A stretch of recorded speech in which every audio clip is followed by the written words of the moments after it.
Okay, so that starts the recording. And I see that there are a few new people here, so welcome. And I just want to say this. I know I say it every time, but this is just for your listening pleasure. So sit back and relax. This is not a TED talk. It's not an inspiration talk. We have different platforms for this. And as I always say, while I hope that the story inspires you, it's really meant for just your listening pleasure. So, and one more thing to note, that I will be taking January off and we'll start again in February. So the first Sunday in February, February 5th. So if you want to put that down on your calendar for the next episode. And today I am telling a myth. I haven't told a myth in quite a while, so I'm quite excited about telling this myth. And I started looking at this story during my mythology class, and it kind of intrigued me, and I did more and more research on it. And this is my version. I've crafted it because there are some different alternate versions of this story. So I crafted it to where, especially the end, in the way that I enjoyed it and brought me delight. So I hope it brings you as much delight. So this is the story of actually a Norse myth from that region.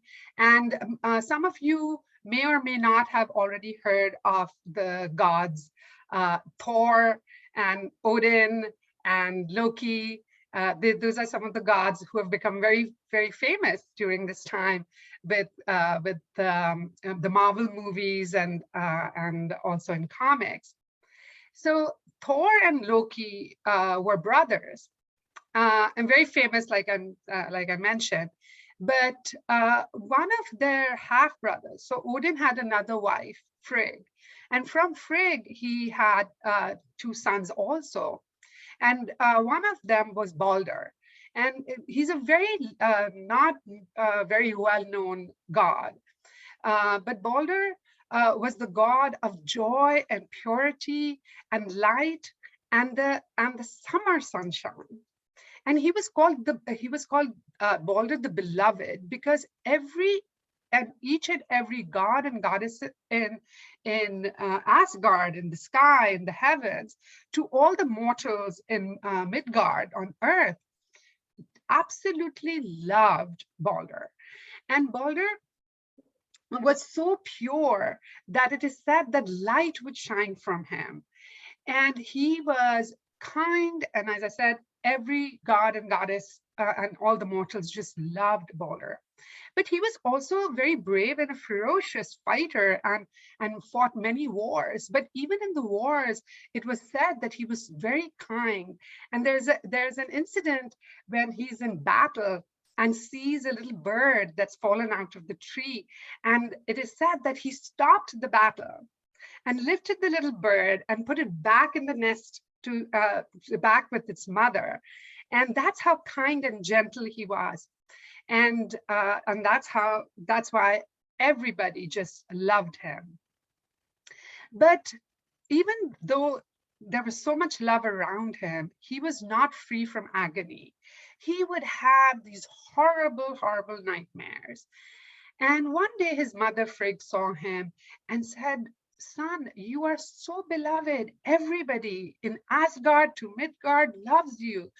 Why are you so distressed?" And he finally confides to his mother that he has these nightmares that just keep him awake. And in the nightmare, he sees that he is being killed by an arrow to his heart. And he just can't get over it. This really distresses him. So Frigg, being a mother, decides that she is going to make sure that her son is not killed and is immortal. And she goes from travels from one end of Asgard in the sky to the other end of Midgard on earth, and takes a promise from every living thing, to metal, to thunder, to trees, to plants, fire, every possible thing, that they will love her son and never harm him. And because Baldr is so beloved among all nature and all people, that from the thunder in the sky to the shrubs on earth promise Frigg, Baldr's mother, that they will never ever hurt or let any harm come to him. And true to the promise, Baldr becomes immortal, and the gods in Asgard make it a game of throwing things at him, from hammers to arrows to all different kinds of weapons, to see if it will hurt him. And Baldr just stands there, and all these weapons come to him, and they fall right there, and not one thing can harm him.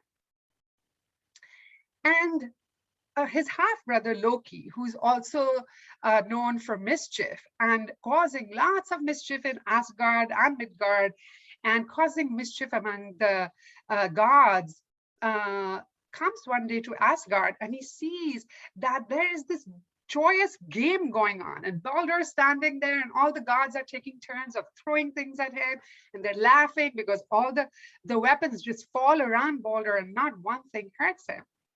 But in the corner is standing Hod, who is Baldr's twin brother. And Hod is blind and is the god of night and darkness. And Loki goes up to Hod and says, "What's going on here? What's happening? Why are all these people throwing things at Baldr? But more amazingly, nothing is hurting him. What is happening?" And Hod tells them about Baldr's nightmares, and how their mother, Frigg, had gone from one end of Asgard to the other end of Midgard to take a promise from everybody that no harm would ever come to Baldr. Now, Loki, as you may or may not know, is the god of mischief. And he is a little jealous and envious, and he doesn't like that all this attention is being given to Baldr, and Baldr is the beloved. So he gets up to his usual mischief, and being a trickster god, he can shapeshift. He can shapeshift, and he turns himself into an older woman. And, a very kind old woman. And he goes up to Frigg, and he asks her, and he says, "Oh, you must be so delighted as a mother that your son is now immortal." And Frigg, not knowing that it is Loki, talks to him and says, "Yes, I am so pleased. He was so distressed by his dreams, but I have got promise from everything, every element, every metal, every plant, every person, every god, that they love Baldr, and they will never let any harm or hurt come to him." And the old woman, Loki, dressed up as the old woman, says, "Oh, you must be so proud. You must have gone all over, but it's so cold. I can't believe you went everywhere to get this promise." And not knowing that this old woman is Loki, the god of mischief, Frigg confides in her. And in that time, the mistletoe used to grow on the ground. And Frigg confides in the old woman and says, "Well, I got a promise from everything except the little mistletoe. It's so tiny and so small. I can't imagine it doing any harm and hurt to my child. And it was on the ground and covered in snow, and I didn't want to go so deep into the forest. And it's so small, I can't imagine that it would bring any harm to my child." And Loki smirks, but thanks Frigg, and congratulates her on having this promise from everyone for her beloved son, and walks away. And as soon as he walks away, he turns back into Loki, the god of mischief, and he goes deep into the forest, to look for the mistletoe. And when he finds the mistletoe, he whittles it to a point and makes an arrow out of it. And he goes back to where all the gods are just laughing and having a party and throwing things at Baldr, and all the weapons are just falling, and they're just laughing and having a good time. And Loki goes over to Hod, who's still standing in a corner, and he says to Hod, you know, you must be feeling really lonely here, but all these gods are having such a good time and you can't participate. And Hod says, yeah, I'm blind. I mean, how would I throw anything? And Loki says, well, you know what? You're my half brother. I'll help you. Here, I have a bow and arrow, and let me guide you. And he puts the bow and arrow into Hod's hands, and with Hod's hands, Loki shoots the arrow with the mistletoe on it, and it pierces Baldr right in the heart, and Baldr falls down dead. And Frigg is devastated. The mother can't believe that her son has died. And she runs up to her son and kneels down beside him. And there her tears fall on the mistletoe. And as each tear falls on the mistletoe, they become the white berries that we now see on the mistletoe. And Odin, the All-Father, cannot see his wife Frigg in such distress. And his son, his beloved son, has died. And he asks all the gods, he says, who will go down to the underworld and ask the goddess Hel to release my son and beloved son and bring him back to life? And Baldr has another half brother, Hermod, and Hermod agrees to go down to the underworld, and he gets one of Odin's fastest horses, and he climbs onto the horse and rides all the way down to the underworld. And there, seated right beside the goddess of the underworld, is his brother, Baldr, and he is not bright and joyous like he remembered him, but he is pale and miserable. And Hermod begs Hel and says, please return my brother. He is beloved to all the gods and goddesses in Asgard, and all the mortals in Midgard. They all love him.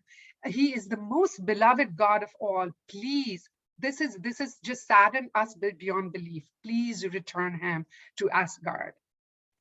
And Hel says, no, he's dead, he's mine. And again, Hermod begs and pleads with her. He says, anything, we will do anything to have our brother back. And she says, well, he died because of anger and hate and jealousy. And so obviously, he's not as beloved as you think he is. So if you can prove to me that he is as beloved by everybody in Asgard to Midgard, forgiving anybody that they hold a grudge against, then I will return him to Asgard. I will return your brother Baldr to Asgard. And Hermod agrees, and he gets back on his horse and he rides all the way very fast back to Asgard, and he brings this news to all the gods and goddesses there, and to Frigg and Odin who are there. And he says, this is what the goddess of the underworld has asked for. This is her condition, that because of the hate and jealousy that has caused his death, everybody, if they can forgive the other person any trespasses, then and show that they do this because they love Baldr this much, then she will return Baldr to the living. And Frigg says, I will go first. I forgive this mistletoe that has caused my son death. And from this day onwards, it will not crawl on the ground, but grow high in the tree. And as she says it, the mistletoe starts growing and crawling on top of the trees. And every person in Asgard, all the gods and goddesses come under the mistletoe, and they embrace each other and they kiss each other and forgive their trespasses. And everybody in Midgard on earth, they come together and forgive each other their trespasses and kiss each other under the mistletoe, so that their beloved Baldr can be returned to the living. But there's one Loki who again shapeshifts into the form of a giantess and refuses and says, no, I've been wronged, and I will not forgive those who have wronged me. I will not forgive, and I will not kiss under the mistletoe. And so Baldr remains in the underworld. Until today, people come and kiss and forgive each other under the mistletoe in the hope that one day we will be rid of hate and jealousy, and Baldr will be returned to the living.